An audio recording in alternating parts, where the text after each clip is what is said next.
3 માર્ચના રોજ દર વર્ષે વર્લ્ડ હિયરિંગ ડે તરીકે ઉજવાય છે। આ દિવસ ઉજવવા પાછળનો ઉદ્દેશ્ય બહેરાશ પ્રત્યે જાગૃતિ અને કાનની સંભાળ રાખવાની પ્રવૃત્તિઓને પ્રોત્સાહન આપવાનો છે। WHOના રિપોર્ટ પ્રમાણે દર 1004 બાળકને severe two profound hearing loss થાય છે। આ પ્રકારના હિયરિંગ લોસ ઉકેલ માટે કોક્લિયર ઇમ્પ્લાન્ટ એક વરદાન છે। ગાંધીનગર સિવિલ હોસ્પિટલ ખાતે કોક્લિયર ઇમ્પ્લાન્ટ સર્જરી કરાવીને સાંભળવાની શક્તિ મેળવનાર 200 જેટલા બાળકો અને તેમના પરિવારના લોકો મળીને લગભગ 1000 જેટલા લોકો રાજકોટમાં પ્રમુખ સ્વામી ઓડિટોરિયમ ખાતે આયોજિત સાંભળશે ગુજરાત બોલશે ગુજરાત કાર્યક્રમમાં શોભા વધારી હતી।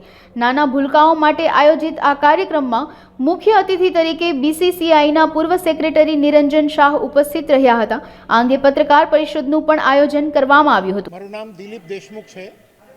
હું અત્યારે ઓર્ગન ડોનેશન અવેરનેસ માટે કામ કરું છું।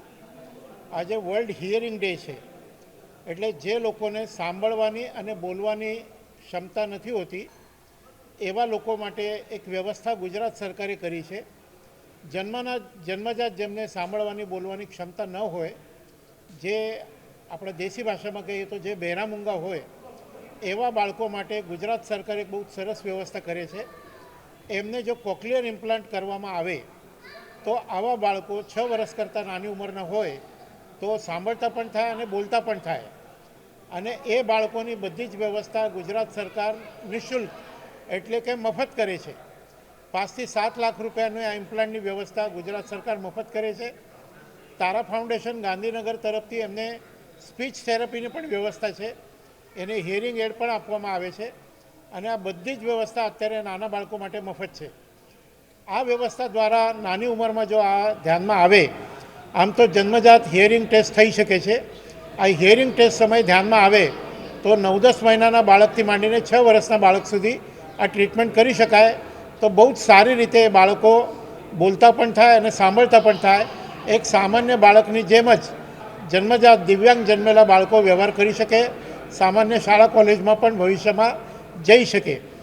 આજે આ હિયરિંગ ડે નિમિત્તે આવા જે બાળકો એમણે ઓપરેશન કરેલું છે, ઇમ્પ્લાન્ટ કર્યું છે, એ બાળકોનું પરફોર્મન્સ છે, એટલે દુનિયા જોઈ શકે કે આવા જે હિયરિંગ અને બોલવાની ડેફિશિયન્સી હતી એ બાળકો આજે ઉત્તમ રીતે બોલે છે, બધું જ એ કામ કરી શકે જે અન્ય નોર્મલ બાળકો કરી શકે છે। આ નિમિત્તે આજનો કાર્યક્રમ છે। ભવિષ્યમાં એવા કોઈ બાળકો તમારા ધ્યાનમાં આવે તો ગાંધીનગર સિવિલ હોસ્પિટલનો તમે સંપર્ક કરી શકો, તારા ફાઉન્ડેશનનું। સાથે સાથે ત્યાં સિવિલ હોસ્પિટલમાં કામ કરતા ENT સર્જન ડૉક્ટર નીરજ સુરી મેડમ છે, એમનો સંપર્ક કરજો। એમણે અત્યાર સુધી 2200 કરતાં પણ વધારે ઓપરેશન કર્યા છે। આ બધા જ ઓપરેશન સફળ થયેલા છે। સક્સેસ રેશો ઓલમોસ્ટ એને તમે 100% ગણી શકો, અને કોઈ સામાન્ય કોઈ પણ ઓપરેશન કરો અને ક્યારેક તમને જે કંઈક રિએક્શન્સ આવતા હોય એવા કોઈ રિએક્શન આવે તો વાત જુદી છે, બાકી એવા કોઈ રિએક્શન્સ કે કંઈ આવતા નથી। નાના બાળકોમાં એનો સક્સેસ રેટ 100% છે એવું તમે કહી શકો। મશીનની ડ્યુરેબિલિટી થોડું તમે કેવી રીતે મેન્ટેન કરો છો એના ઉપર છે। જેમ આપણે ગમે તેમ ગાડી ચલાવીએ અને ગાડી તમારી પંક્ચર થાય, હિયરિંગ એડ જે આપવામાં આવે એને સ્પીચ થેરેપી તમે કેવી રીતે આપો છો એના ઉપર છે। બાકી હિયરિંગ એડ તમે વ્યવસ્થિત વાપરો તો ખૂબ લાંબા સમય સુધી હિયરિંગ એડ ચાલે છે। 4-5 વર્ષે એને બદલ કરવો પડે છે। 6 વર્ષ કરતાં નાના બાળકો જે છે એમને ઇમ્પ્લાન્ટ પણ મફત મળે, ઓપરેશન પણ મફત થાય। એમને માત્ર જવા આવવાનો ખર્ચો થાય, ત્યાં ના એડમિશનનો કોઈ ખર્ચ છે, ના દવાનો ખર્ચ છે, ના ઇમ્પ્લાન્ટનો ખર્ચ છે, ના ઓપરેશનનો ખર્ચ છે। એટલા માટે જ આજનો આ કાર્યક્રમ છે।